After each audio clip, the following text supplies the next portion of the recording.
দাদার বাড়িতে জন্মদিন পালন করলেন জয়।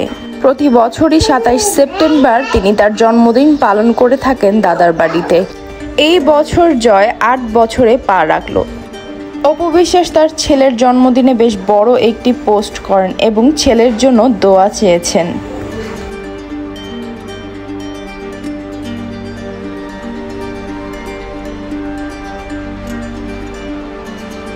জয়কে তার জন্মদিনে তার বাবার একটি সিনেমার গান গেতে শোনা যায়।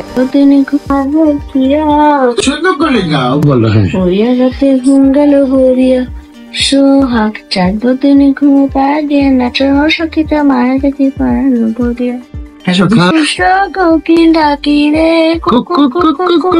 প্রতি বছরই শাকিব খান তার ছেলের জন্মদিন নিজ দায়িত্বেই পালন করে থাকেন, তবে এই বছর কি করবে তা এখনো দেখা যায়নি। ভিডিওটি ভালো লাগলে চ্যানেলটিকে অবশ্যই সাবস্ক্রাইব করবেন।